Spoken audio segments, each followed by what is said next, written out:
Okay, before anyone starts wondering, yes, I am in a car.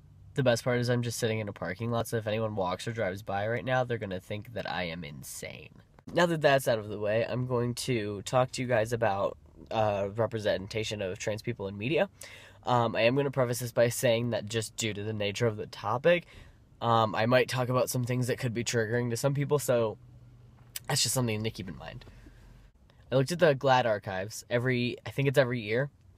They do sort of a survey of how queer people are represented in media. The results from that were that in the media where trans people were represented, they were the victim in the victim role 40% of the time.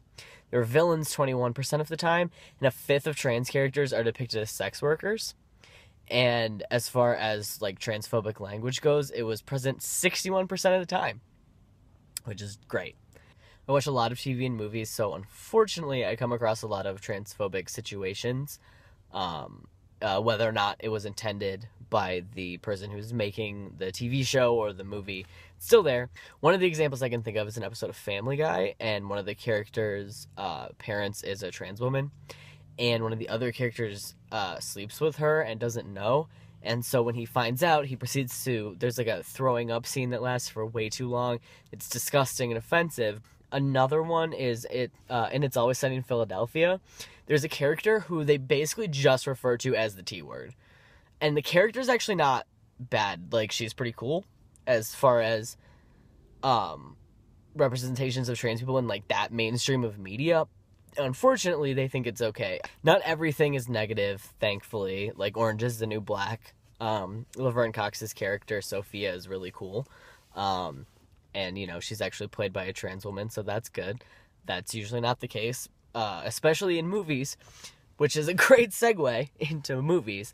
One of the most recent things, obviously, is Dallas Buyers Club.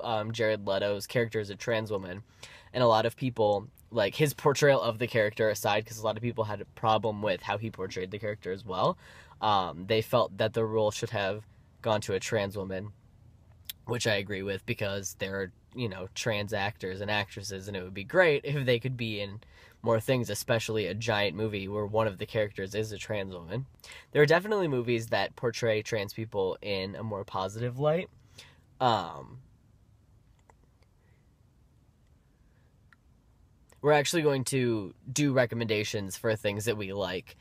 So if this seems kind of negative and I don't go into positive stuff too much, it's because we're going to have whole videos about cool stuff related to trans people. It's not just fictional stuff, however, that is problematic, as you all probably know from just, you know, watching the news, reading articles. A lot of the time in, say, a news article, they use the wrong pronouns. If they're talking about a trans person, they'll use that person's old name. It's pretty much everything they say is fairly dehumanizing. Most of the focus, it seems like, is on, you know, genitalia rather than on people. So basically, you know, what I take from all of this is that trans people seem to be more prevalent in mainstream media, and the portrayals generally seem to be more positive overall, at least than they used to be. Also, Laverne Cox is killing it in terms of teaching people how to not be douchebags. Unfortunately, there's still like a lot of problematic language and sort of like a fundamental misunderstanding of what it's like to be trans or what it means to be trans. I think cis people need to do a little bit of research before talking about trans people in the news or movies or TV shows or whatever. I am going to put a couple relevant, like I'm going to put all the GLAAD information and stuff down below. If you guys want to check that out. Probably a couple other things just that are related. You won't see me next week, but you'll see Michael. He's going to do a video all by himself.